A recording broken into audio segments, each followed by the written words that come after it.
Campaign চলতেছে, এটাকে আমরা বলি TCV, typhoid conjugation vaccine campaign, ঠিক আছে? এখন আপনারা কি এই টাইফয়েড সম্বন্ধে জানেন?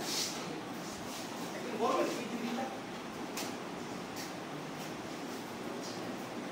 আমি ধরলাম আপনারা ব্যাপারটা ক্লিয়ার, আমি ক্লিয়ার করে দেবো, ঠিক আছে?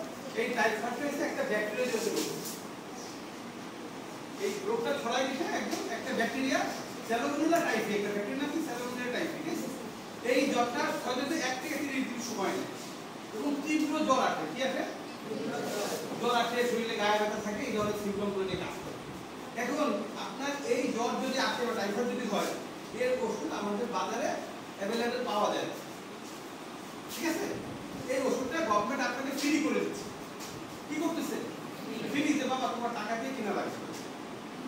তাহলে কি তুমি শুধু অংশগ্রহণ করো, এরপরে যদি তুমি কখনো যাও তোমাকে টাকা দিয়ে কিনতে হবে। তাহলে আপনাকে টাকা দিয়ে কিনবেন না ফ্রিতে গ্রহণ করবেন?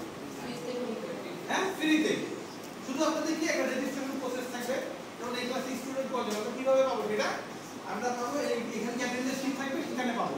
আর যদি তাও না পাই তখন সেই ম্যাডামের কাছে রেজিস্ট্রেশন প্রক্রিয়া আছে সেখানে পাওয়া যাবে। তাহলে আপনারা নিবন্ধন কার্ড দিয়ে আসেন, আমরা এটা করাই দেবো। আপনাদের জন্য একটা আপা আমরা সার্বক্ষণিক রেখে দেবো, যে আপার কাছে গেলে এটা করাই দেবে। যারা অলরেডি করছে রেজিস্ট্রেশন তাদের লাগবে না, যারা করেন না তারা এই প্রক্রিয়া। বোঝা গেছে? আমরা কি এই রেজিস্ট্রেশন করবো? আমার মনে হয় না, কারণ সাউন্ড খুব স্লো।